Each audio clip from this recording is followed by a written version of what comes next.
কবিতায় যাওয়ার আগে একটু কথা বলে নিই। আমি স্বপন কুমার বৈদ্যদার কবিতা পড়ব, সাহস করে পড়ছি আর কি, কিন্তু জানি না কতটুকু পারবো। তার আগে বৈদ্যদার সম্পর্কে একটু বলে নিই। নাম স্বপন কুমার বৈদ্য, অবসরপ্রাপ্ত ফরেস্ট রেঞ্জার, বাড়ি চট্টগ্রাম জেলার চন্দনাইশ উপজেলার কুলাডাঙ্গা গ্রামে। কুলালডেঙ্গা গ্রাম।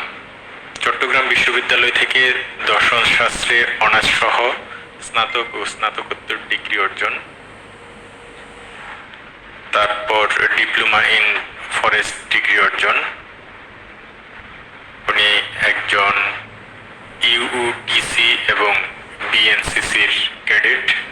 প্রকাশিত একক কাব্যগ্রন্থ 2টি, গল্পগ্রন্থ 1টি, যৌথ কাব্যগ্রন্থ 6টি এবং ভারতের 4টি সংকলনের বিশেষ সংখ্যায় 4টি গল্প, 1টি দৈনিক পত্রিকা, 1টি কবিতা প্রকাশ ছাড়াও বাংলাদেশের 5টি ম্যাগাজিনে ওনার গল্প প্রকাশিত হয়েছে।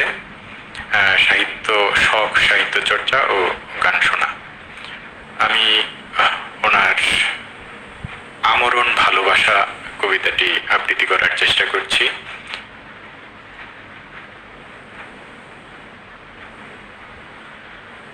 অগ্নিকুণ্ডের বুকে কালো ধোঁয়া উড়ে যাচ্ছিল হাওয়ায়। দেখছিলাম পুড়ে ছাই হয়ে যাওয়া আম কাঠের লাকড়ি আর মানব দেহ। ঠাস ঠুস করে ফুটছে বাঁশের গিট আর অঙ্গ প্রত্যঙ্গের বাতাসে শুকছিলাম বিশ্রী পোড়া গন্ধ। মাঝে মাঝে দমকা হাওয়া এলোমেলো করে দিচ্ছিল অগ্নিশিখা। আমার মন বরাবরই অগোছালো, তারপরেও এলোমেলো হয়ে যাচ্ছিল বারবার। নিজেকে কিছুতেই পারছিলাম না সামলাতে। আমার অশ্রুসিক্ত চোখের ভেতর জল জল করছিল তোমার উদ্ভাসিত হাসি। জানি মিছে স্বপ্ন দেখছি আমি, তবুও আবারও দেখতে ইচ্ছে করছিল তোমাকে। জড়াতে ইচ্ছে হচ্ছিল তোমার গায়ের মিষ্টি ঘ্রাণ, মধুর হাসি আর কোমল মায়ায়। মায়ার বাঁধন বড়ই অদ্ভুত, না চাইলেও একসময় ছিঁড়ে যায় লঞ্চ ঘাটের পচা রশির মতো।